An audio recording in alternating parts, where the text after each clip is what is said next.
Hello दोस्तों, नमस्कार। आप सभी को हमारे यूट्यूब चैनल में बहुत बहुत स्वागत है। आज का विषय है मृत्यु से अमृत की ओर, सेकेंड पार्ट। जन्म ग्रहण करते ही मानव शिशु को मृत्यु की अनुचरी शक्तियाँ भीतर बाहर से घेर लेती है। उस समय वो अपने आप को भूल जाता है, खो देता है। उसमें न ज्ञान का प्रकाश होता है, न इच्छा शक्ति का प्रभाव होता है, न भक्ति की सृष्टि होती है और न कर्म शक्ति होती है। उस समय वो इस मृत्यु में संसार की अगणित शक्तियों के हाथ की कठपुतली मात्र होता है। ऐसा जान पड़ता है मानव मृत्यु किसी भी समय उसका ग्रास कर सकती है। उसके देह, इंद्रिय, मन सभी मृत्यु राज्य के अधीन होते हैं। उनके ऊपर उसका कुछ भी प्रभाव नहीं होता। उस असहाय अवस्था में वो बालक माता पिता और 10-5 दूसरे अपरिचित व्यक्तियों के साथ परिचय स्थापित कर उनके स्नेह, ममता और सहानुभूति का आकर्षण कर तथा उनके विकसित ज्ञान और शक्ति की सहायता लेकर क्रमशः अपने ज्ञान और शक्ति को बढ़ाता रहता है एवं मृत्यु की अनुचरी उन प्राकृतिक शक्तियों के साथ आवश्यकता अनुसार संग्राम, संधि और मेलजोल करके धीरे धीरे इस मृत्यु राज्य में अपनी स्थिति कायम करता है। फिर क्रमशः उसके ज्ञान की बत्ती और भी उज्जवल होने लगती है, इच्छा शक्ति का प्रभाव बढ़ने लगता है और भक्ति की दृष्टि खुलने लगती है। इस प्रकार देह, इंद्रिय और मन के ऊपर उसके ज्ञान और इच्छा का प्रभुत्व प्रतिष्ठित होता रहता है। वो क्रमशः इस अपरिचित देश में इसी देश की अनेक शक्तियों को अपने बस में करके उनकी सहायता से एक अहम का राज्य स्थापित कर लेता है।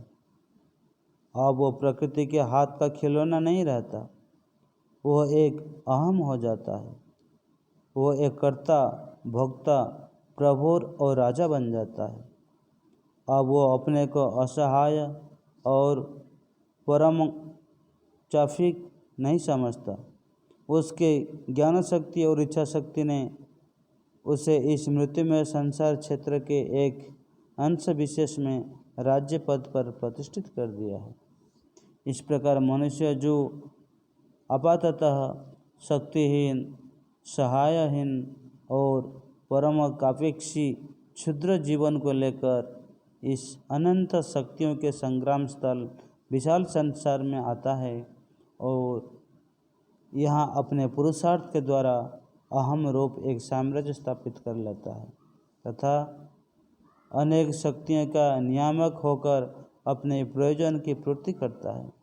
इसी से उसके अनेक साधारण गौरव का पता लगता है। मानव शिशु आपात दृष्टि से क्षुद्र और दुर्बल होने पर भी अखंड और अपरिमित शक्ति का आधार है। उसकी यह साधना और सिद्धि ही इस बात का परिचय देती है। यह सर्वशक्ति समन्वित पौरुष बल से महान एवं प्रकृति विजय में समर्थ अहम ही मनुष्य की अन्य जीवों की अपेक्षा विशेषता है। इस महिमान्वित अहम के भीतर ही मनुष्य के अमृतत्व का बीज निहित है। मनुष्य के भीतर अहमबोध का विकास होता है, इसी से वो अमृतत्व प्राप्ति का अधिकारी है। मृत्यु को जीतकर आत्मा में स्थित होने का अधिकारी है। इसी से उसके लिए साधना है, पुरुषार्थ है एवं स्वतंत्रता है। इसलिए प्रकृति के राज्य में रहते हुए भी अपने शरीर एवं जीवन के धारण पोषण और उत्कर्ष साधना के लिए प्रकृति के ऊपर बहुत कुछ निर्भर होने पर भी वो प्रकृति का दास नहीं है, वरन स्वामी है। प्राकृतिक शक्तियों का अपनी प्रयोजन पूर्ति के कारण या उपकरण रूप से उपयोग करने में समर्थ है। अहम के विकास की संभावना रहने के कारण ही एक क्षुद्रकाय क्षीणजीवी मानव शिशु का गौरव सहस्रों विशालकाय हाथियों और अमित पराक्रमी सिंहों के गौरव की अपेक्षा भी कहीं बढ़कर है।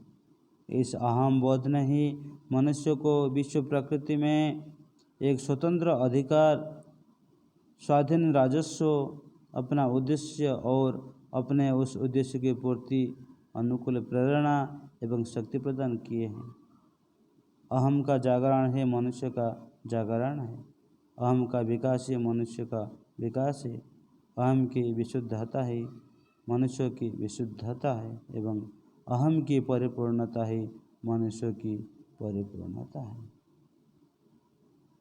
हेलो दोस्तों, आपको इस ज्ञानवर्धक वीडियो से कुछ जानकारी मिली होगी तो हमारे चैनल को सब्सक्राइब करिएगा, शेयर करिएगा, लाइक करिएगा। फिर मिलेंगे एक नए विषय के साथ। तब तक खुश रहें, सकुशल रहें। नमस्कार।